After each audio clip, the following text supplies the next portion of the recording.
Your logo is not your personal brand. What do I mean by this? And what else is there in a brand other than your logo? Welcome to Video Confidence Coach Cast with your host, me, Zoe, the Video Confidence Coach. We are going to discuss a question that I do get a lot in the personal branding space that I'm in. For people who are not necessarily new to business and branding, but for people who are new to the personal branding space. They may have run a business or been in careers for a very long time where they have been, I don't want to say shadowed, but for example, maybe you've worked in corporate for a very long time and you've always been behind a logo. Like you and everyone else in your company has always just been behind a usually dull, no offense, logo. And that has been the face of your brand. Maybe some colors, maybe some flares, but that's essentially it.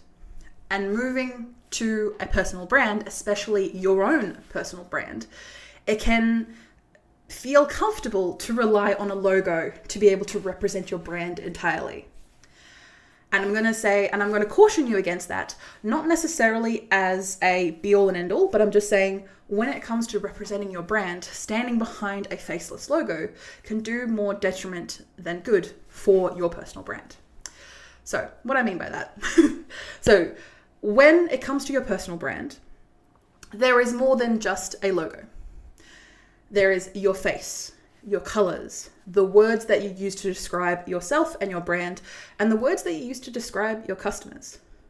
The colors that you use, the additional images that are not just you and your face, but the images of your customers, of your products, of your services, the air and feel or the graphic design that supports your brand. Those are just some of the things that your branding is wholly inclusive of rather than just your logo.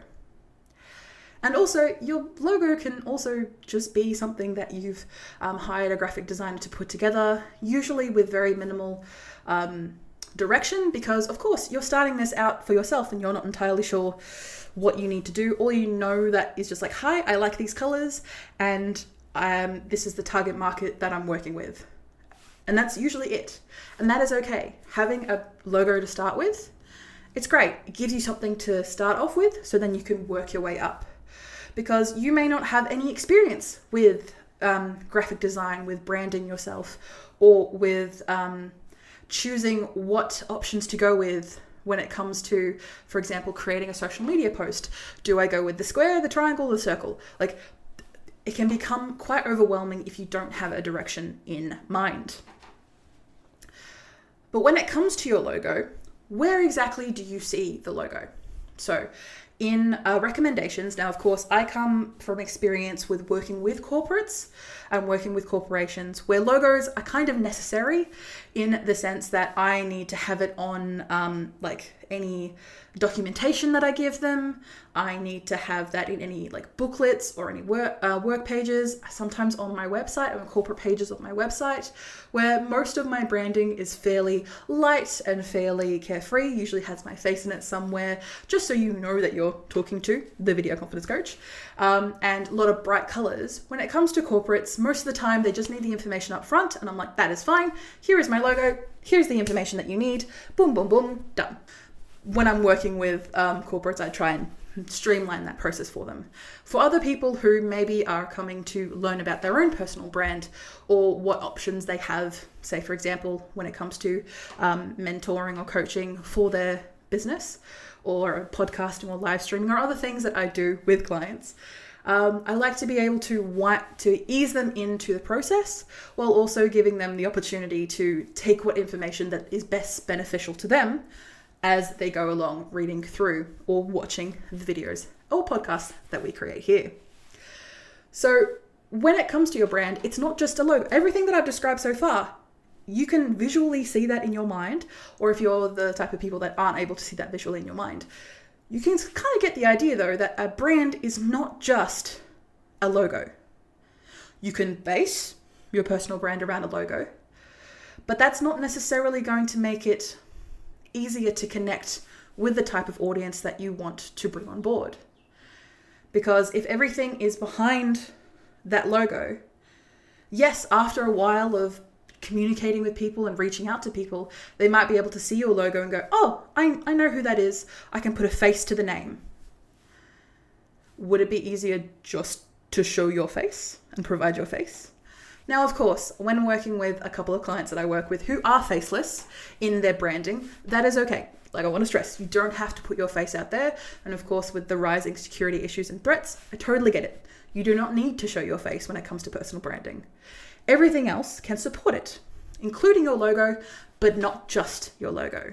So say, for example, I'm working with a client at the moment who loves to yap, very much like myself, very much likes to talk, but is not a fan of putting their face out online. So we're looking into virtual avatar options. So they actually have some sort of visual representation of their brand when they're communicating via podcasting or video or live streams.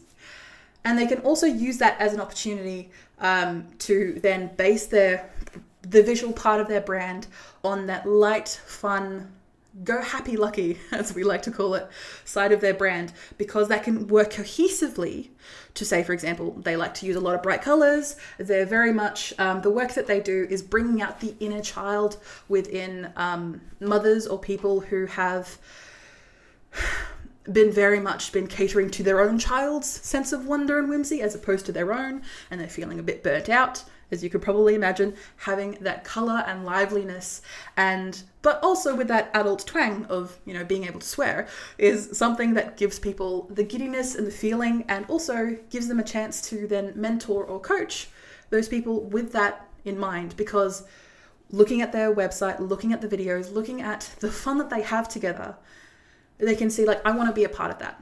And even though she may be not showing her face, you can still hear her voice. You can still regularly consume her podcasts. You can see the virtual avatar that she's having a lot of fun with, even though it keeps breaking, and we're currently working on that at the moment. But again, you don't have to show your face to build your personal brand. But again, back to the topic at hand, Zoe. When it comes to logos, having a logo for, like I mentioned before, corporate situations or situations where maybe it may be not appropriate to show your face. Say, for example, something like a letterhead or something like an email signature where you got to make it as small as possible to make sure that you fit within guidelines within either a corporation that you're working with or that you're working alongside. Making sure that you give yourself that opportunity of different options. For example, with my branding, I have my logo, the Video Confidence Coach logo, with a play button in the middle of the logo. And for example, I get a lot of people who see my logo for the first time and go, oh, I didn't know you had a logo, Zoe. I'm like, yeah. And that's okay, because my logo is clear enough for you to be able to say, oh, what's it for? Video Confidence Coach. Ah, I know who that is. So that ease of recognition is fairly easy. People are able to see the play button, and slowly over time they're able to recognize that play button is, oh, that's Zoe. That's Zoe's play button.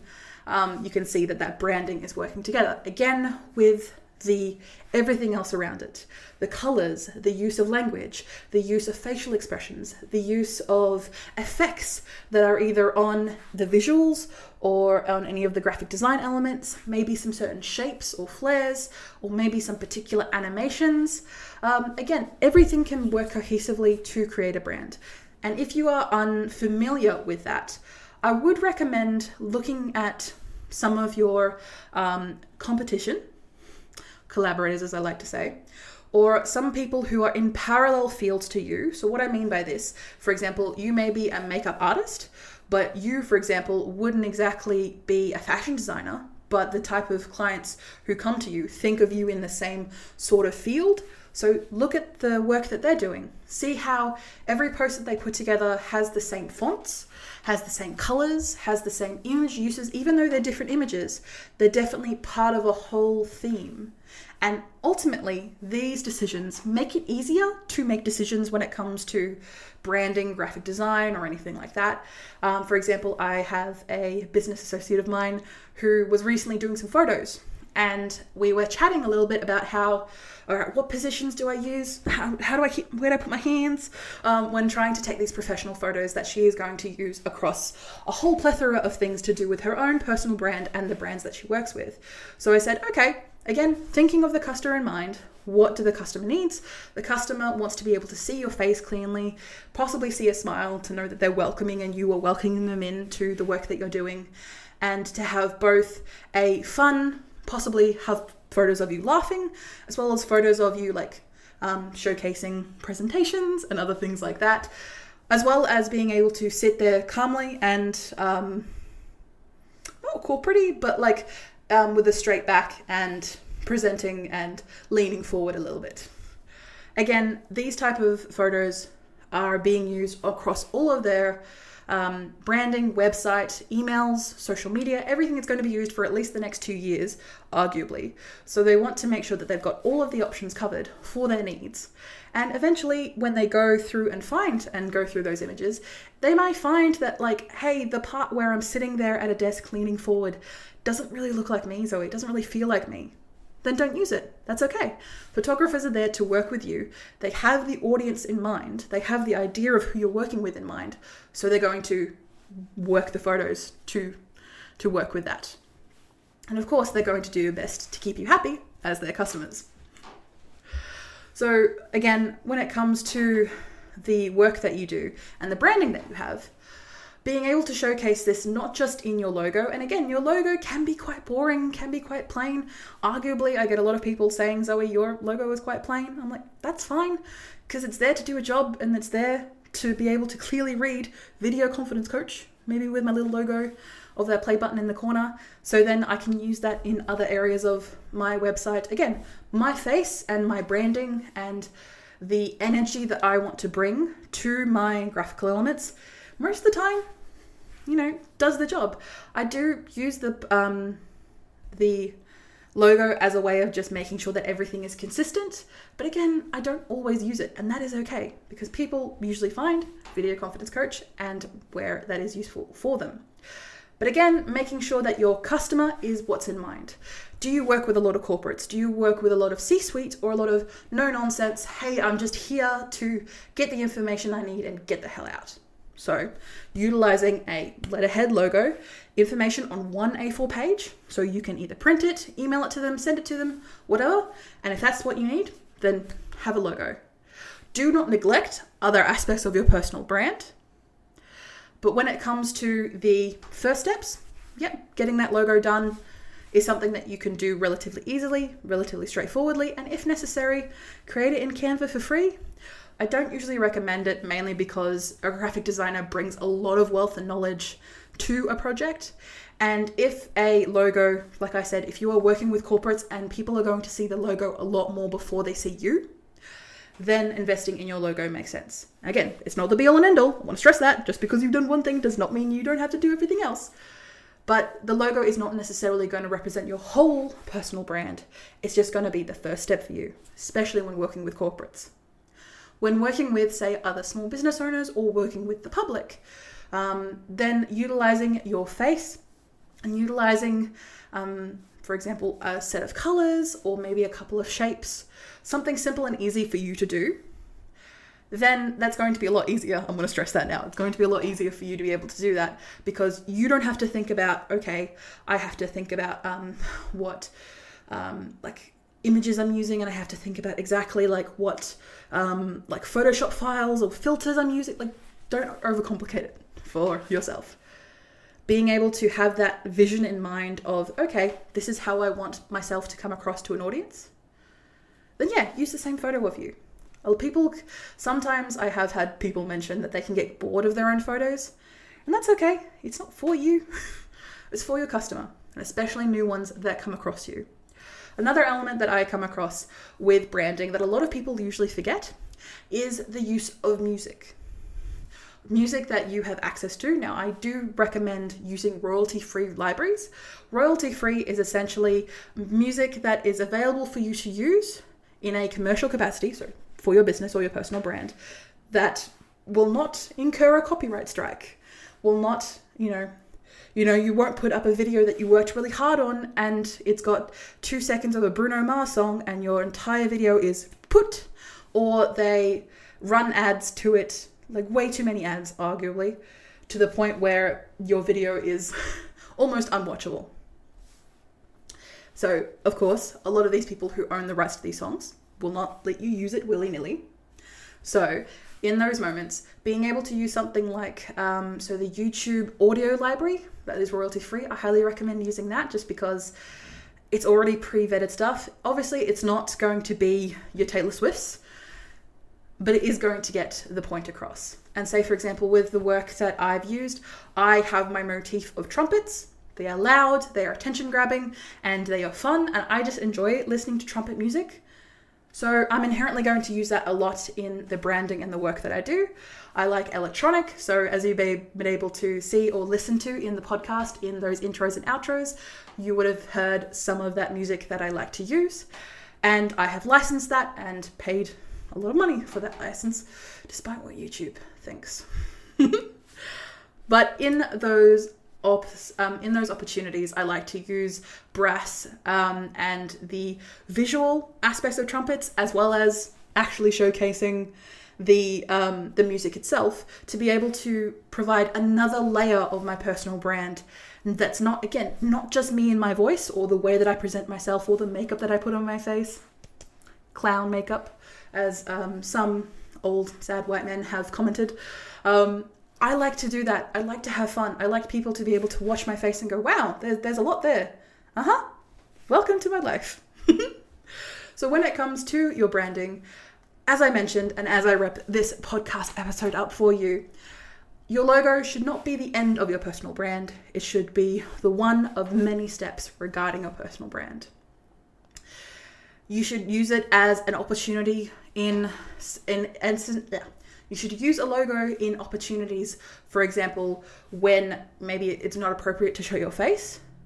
But I'm going to tell you now, as your business grows, you're going to be more likely to use your face if you are using your face, or you're going to use your avatar or some other visual representation of you and the work that you do over your logo. And again, your logo is still going to be there, still going to be useful, but you're going to start using it less and less. And I'm not saying that just because of my own personal experience. I've seen this a lot with other clients that I've worked with on their personal branding journeys, that they start off very much holding on to their logos for dear life, mainly because they paid a lot of money for them. But also it's that feeling of just like, this is me, Zoe, this entire thing that I've spent a lot of money on is also the thing that is representing me. And as we work to build up their personal brand, the graphical elements, everything coming together, the sound, the look and feel of their brand. And again, the way that a personal brand works is because it makes it easier for you to make decisions when it comes to putting together a template, putting together a page on your website, or putting together something else like a social media or an email. You don't have to think about, what images do I use? You've already got a library of images that you've already approved to use that have the same filter, that have the same styles, and work well with your brand, so that the customers at the end of the day are the ones that you're doing this for, know exactly who they're talking to. Because it's the same type of colors, same energy, same faces, same emotions being used throughout your brand. And of course, this all happens consistently. You have to consistently use this. Of course, like very much like myself and with customers that I work with, we like to experiment. We like to try things out. And that is okay. Just be prepared that you may not get full support from your audience, especially one that you've been growing with for a long time, because they're like, ooh, this is new. This is interesting. I'm scared. Don't worry. It's okay. We're trialing and testing things out. It's not the end of the world. So back yourself up in that respect, but it's okay to keep a consistent look and feel when it comes to the work that you do. And this use of your logo or branching out beyond your logo is also very useful in old methods of advertising as well, is my last note here. I worked with a client a couple of years ago who was doing a lot of billboards and a lot of really big honking billboards that are on the sides of the roads. And people were able to consistently notice that it was him, not because of the logo that was in the bottom left-hand corner. despite the fact that everyone could see the logo, people were remembering his face. People were remembering the colors that he used. People were remembering, he also had like wacky facial expressions as well. That's what people remembered. And especially on billboards, when you only have like, I think some sort of statistic said you only had like less than a second to be able to get people to recognize what's going on. That is very useful to build up your personal brand. He brought more people into the store because people were able to recognize his consistent personal brand, and people were able to clearly see, so say for example, one that states off the top of my head is he had a very bright, I think it was either an orange or not a yellow. That's another Australian thing you don't need to worry about. It was a very bright background. You would have him, he was dressed up in a butler suit, and he had a cloche that he had above his head, and he had a platter that had the words, had some sort of word that he was pushing at the time that people automatically saw, and people then Googled that word, and then his face showed up. Like he was one of the first like top 5 results. People clicked his face, and then immediately he got a lot more tangible people coming to his business because he could actually track that and see that. Now, of course, billboards are definitely growing up again in popularity. A lot of old forms of advertising are definitely making a comeback, and that is awesome and good to see. I'm going to say that there's a reason why it worked then. The only problem is now is that obviously we are very much overrun with advertising because of course we are. And when it comes to your personal branding, it's not necessarily all the time. You are allowed to take your feet off the accelerator for a second. But when people find you, if they're able to see a consistency in the visuals that you use, in the sound that you use, in the words that you say, they are more likely to trust you and inherently buy from you. Because that's all that we're doing here, is to build up trust so people can buy from you. And hopefully, I thank you so much for listening to me and building trust with me, hopefully, as I've been ranting throughout this podcast episode today. If you are interested in having a chat with me or picking my brain, you can also book in those sessions with me, either mentoring or coaching at vcc.training. You can find more information on the homepage as I'm building it right now. I look forward to seeing, hopefully, you there and building your personal brand with me, Zoe the Video Confidence Coach. Enjoy the rest of your week.